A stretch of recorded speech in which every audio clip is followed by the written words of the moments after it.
Okay, so we're going to look at replacing a heater. This is going to be on a reflection series. Really, this procedure here is going to be very similar to what we would do on the base series as well. It's going to be for something on a 2015 plus that has this type of pack, the D1 part number 6600-519. It's the YTA pack. So anything really 2015 and newer is usually going to have this style. Again, this is reflections. This is a triad. So first things, obviously, is we need to take off the cover. I've already loosened the screws, save some time. We'll take that off. You're going to see a couple things going on here. Down here, we see 4 screws. Again, the heater. If we follow this kind of U shape here, this is the heater. There's a hose here and a hose here. Now, I've gone ahead and used some clamps. Now, we want to be careful on older D1 or older spas in general. These again are just going to kind of clamp off the water. Now it is better to drain it normally, but on older spas where the hose is more brittle, we definitely should either clamp it. You can maybe use like a corkscrew or something, or not a corkscrew, a cork. But I'm using these clamps because this hose is relatively new and soft. The spa was just on, so I cut the power to the spa. I'm gonna go ahead and clamp off the flow of water. I did it there, and I'm gonna do it right here. So there's 2 points at which the heater connects. I've gone ahead and loosened both those clamps. Those clamps are holding on the heater. One more thing is, remember to just, for ease of installation and removal, we're gonna take off these ground wires here. Now these are just component ground wires going to the specific independent components, the pumps, circ pump, and the heater. So that's what these 4 are going to. Okay, so we need to take off these 4 screws here. I'm not yet gonna do this. I want to get to the access of the heater first so we can take a look, and then we'll remove the wires.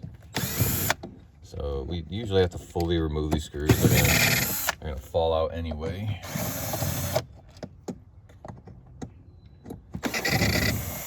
Now, when removing this, it comes with like the whole cover will kind of come out as one unit. It takes some pressure. See, it's kind of like, it's pretty firm in there. So you see these tabs are kind of holding it in. We need to apply a little bit of pressure toward us. Right there. There we go. So we got the heater kind of pulled back. We don't have it fully removed yet.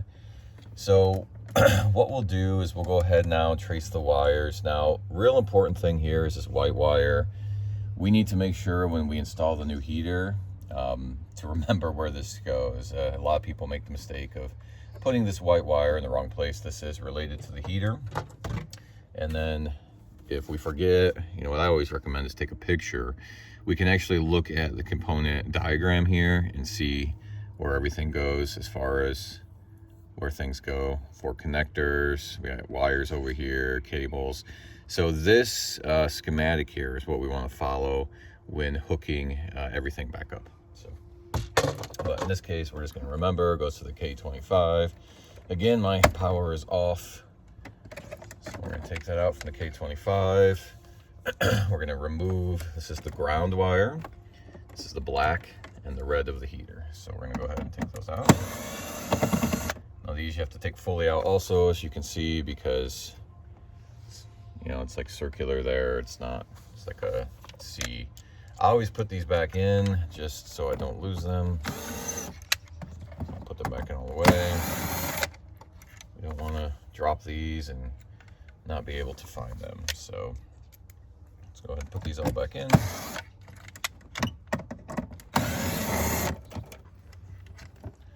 And then we'll get this last one here, there.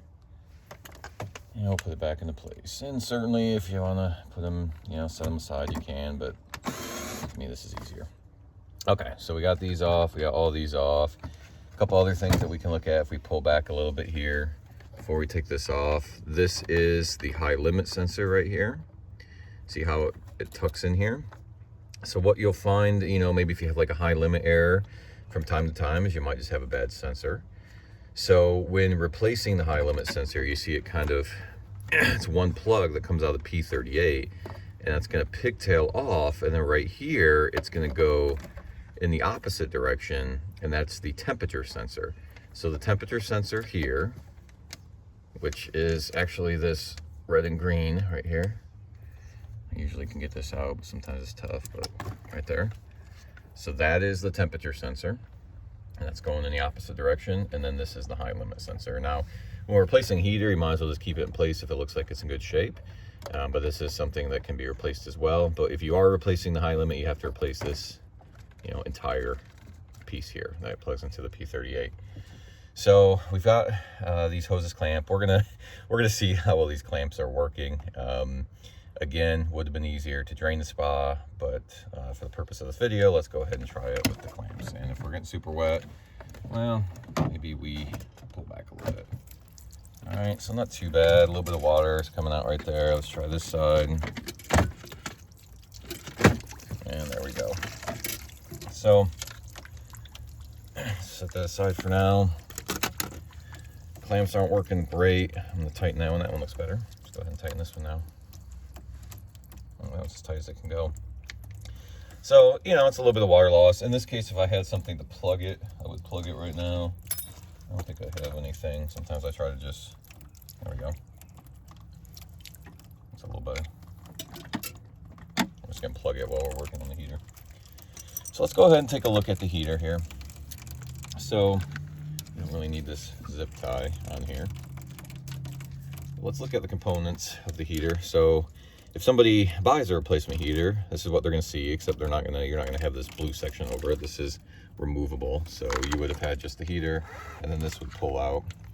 I'm not going to do that right now because it's going to be a little bit difficult. But so again, this here is the heater that would be purchased from Easy Spa Parts, or if you had a replacement heater, if it's a technician. We got our wires here coming out of the heater. Again, we want to try to make sure those don't get wet. And then this is the thermal cutoff, or the TCO. So yeah, thermal cutoff is what that's called. So see what's happening there is we have the TCO connected to the heater. And again, this trips quite occasionally. And see right now it is not tripped. And if everything is working and there is no error code, that almost always is indicating that this has tripped, this TCO. So this is when we reach behind and reset that TCO. That's what we're resetting here. Okay. So that is plugging in here, going to the heater, and then you see coming off of it is the black wire for the heater. So that's about it. So we're gonna go ahead and put it back on. We can kind of see again what we're looking at here for the heater. Okay. So if we were taking off this blue cover here, this is kind of going through there. So we'd have to kind of finagle that off right there. Could also, what I think I would do is just take it off right here. So we got, actually I think we'd have to, if you look, it's kind of covering that plastic there. So we take that off, then we can access it. So, okay. So let's go ahead and plug everything back in. So this is our new heater right here. We're getting ready to reinstall it.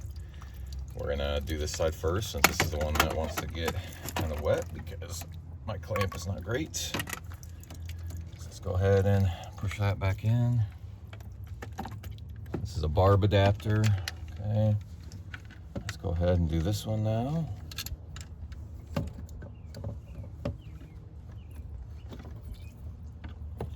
We want to go in like all the way there as far as we can. I mean, really it's going to come to a stopping point. So I don't know if as far as we can is a good explanation, or just at that kind of stopping point. So we really can't go past that point. So that's the point that we're going to stop at.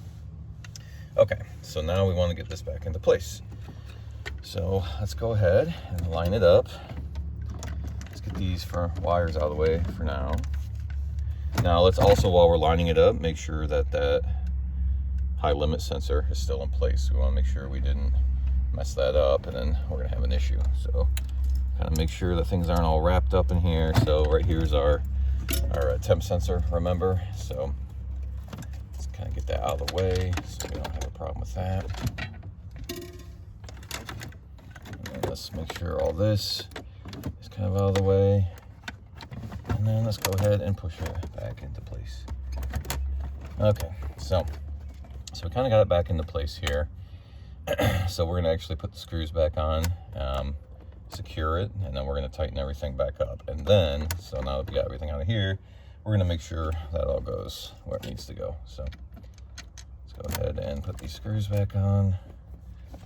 And again, we would be doing the heater first and then the cover separately if we would have replaced the heater with a new heater. But in this case, we just took it off so we could take a look at how to put it back on.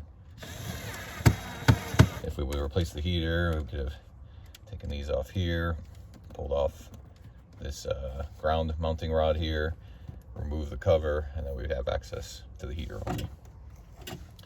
So again, we're making sure things aren't pinched too. That's something that happens, is a wire or something gets pinched, and then when we fire it back up, it isn't working quite right. It's not heating, or we're getting some kind of high limit error code or something like that. So we're re-securing everything here. So you had to kind of push pretty hard on that. This one didn't go in all the way. I have to do that in a moment. Get that one in. There we go. Let's try that now.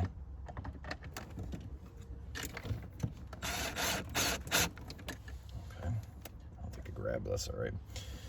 Okay. So we got that back together here. So now, if we didn't take a picture, remember, where these go, that's when we could reference our schematic here. So we do know that the white is going to the K25 right here. So we're going to go ahead and put the white on the K25 first. We're going to be careful. Let's not push too hard. Let's not bend anything, but let's get it on securely, which I'm struggling with. Looks like we got it on there. Okay. White on K25.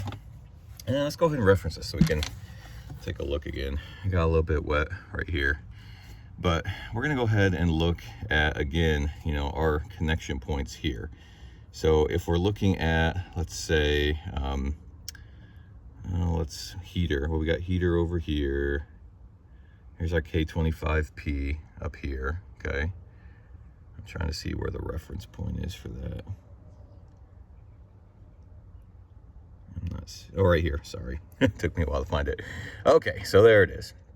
So we've got K25, that's the white. Now it doesn't say white, but that is where the white is going. Heater TCO to P3. Now remember what TCO, the TCO was the black one, right? So the black one is going to P3, ground to P2.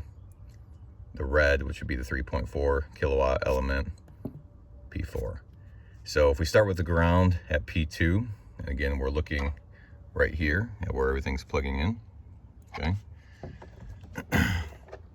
So the ground we had at the top, okay, P2, TCO black was the second one, and then the red was the bottom right there. So let's go ahead and do that real quick. Let's take this back out.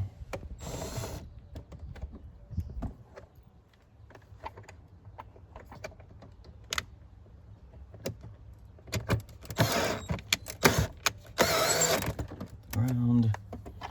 Okay, and then we've got right here TCO P3, so one more down would be black. You know what? That screw is it's got a black mark on that, but so's the other one.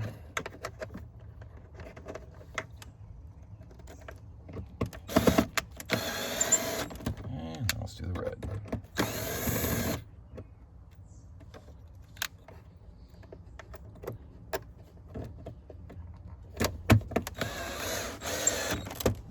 Make sure everything's secure but not too tight. Now we want to make sure everything is plugged in. Again, remember we unplugged this. Also, here's what, look at, I got the Groton wire stuck in here. There we go, that's why that wasn't going on. So let's go ahead and plug that back in. So remember, that's the temperature sensor. This one's for temperature, and the other one branching off of that is going to the back of this, which is the high limit. Tighten this back up now. There we go, that's because we removed that ground. Okay, let's go ahead, put these all back in there. Now, it doesn't really matter, honestly, where these go.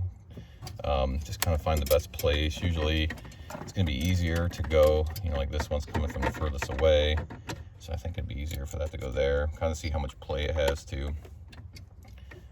Okay, which one's the next shortest one? I kind of go by that. This one's the next shortest one, so I think I would do that one right here. These things are kind of hard to bend. Sometimes they're quite solid. Okay, another ground wire. Okay, let's go with this here.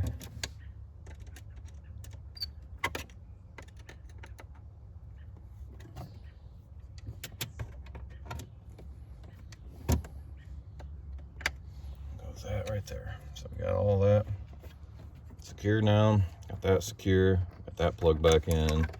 I kind of reached down here, make sure I didn't trip at TCO. So I'm kind of reaching down there and feeling for it. I'm also making sure that my high limit didn't get adjusted. So I'm feeling that TCO right now. It does not feel tripped. Feels fine. I'm making sure everything is plugged back in. Kind of loop these through here. This is, remember, these can get crimped here. Let's plug back in. We'll kind of tuck that down a little bit. White's plugged in, green, black, red. Okay, last thing is we're gonna pull up turtle. We're gonna pull up the clamps. So reclamp it, push it up, make sure it's secure, it looks good. And then once we get water moving through it, that's the real test here. So these are not good pliers. Get yourself a good pair of pliers. These are probably Walmart special pliers here. I like to get it kind of like pretty high there. There we go. Right there. And then this other one. See if I can see the clamp. Get around my film crew here. Pull that up. Oops, that one I went too far with. Whoopsie. It's confined space, you know, it's tight space here, so it's these are tricky. Not tricky, but they require some finesse. So all right, so now we can unclamp them. What I like to do is, you know, we're gonna use pliers and kind of loosen that hose back up. Now, if you're using clamps, like I just did, be careful. Make sure that the hose doesn't get damaged. And see what I'm doing is I'm rounding it back off here. There we go. Again, I'm being careful doing that. If we had some kind of obstruction, it would not heat. We might get a flow error. So this is why, you know, really it'd be ideal to drain the spa. For the purpose of this video, we didn't have time for that. All right, so there we go. Everything looks good. So this one is in there good enough, but not great. So we're gonna go ahead and fire it back up, and we're gonna see what we get. So just keep the camera on.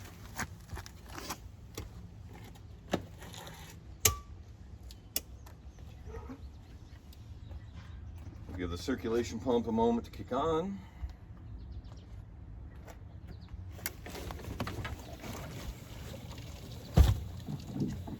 Want me to come up there? Yeah, let's go ahead and come to the top side here. So circ pump is on, we know that now. Okay, so here's what we got here, and I bet I know what happened. It says high limit has tripped. Do not enter spa. Had that error before, and what happened was a piece, like a wire on the high limit, got disconnected from kind of moving things around. So let's go take a look at that real quick. I think he was eating a feather. Oh, eating a feather.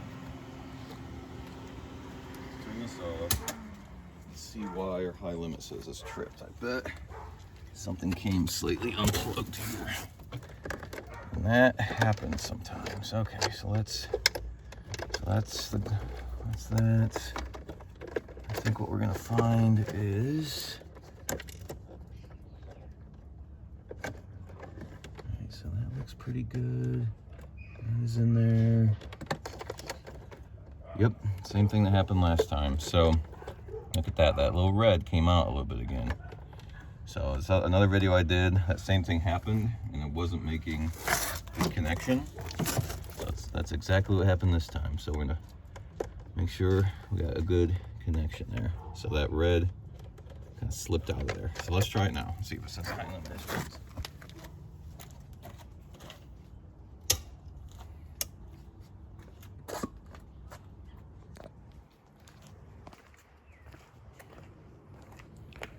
All right, turned it back on. Nothing yet. Surf pump just came on, so we're waiting. Got a big bug there crawling around. Okay, high limit error is not going off. We're at 100, so we're gonna make sure we're gonna go up to 102. We're gonna give it a moment, make sure it starts heating. So let's make sure we don't have any leaks.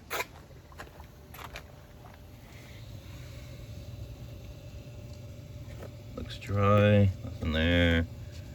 Looks good. Oops, camera work is not good. Looks good. Gonna trace this along here. Everything looks good. Circ pump is on. Everything is connected at the board. We're still waiting on the temperature to read, so you know, it might take 30 to 60 seconds for the temperature to read. Once it does, we'll know whether or not it's heating. It's going to tell us if it's heating to a certain temperature. So I set it to 102. We're going to give it just a moment here. While we're waiting, we can kind of look at the flow in the water here. Make sure that flow is normal and consistent. Looks good. I just heard the heater relay click on. So I just heard a click, which is the heater kicking on. And here we go. 98 degrees. Heating to 102. So that was heater replacement.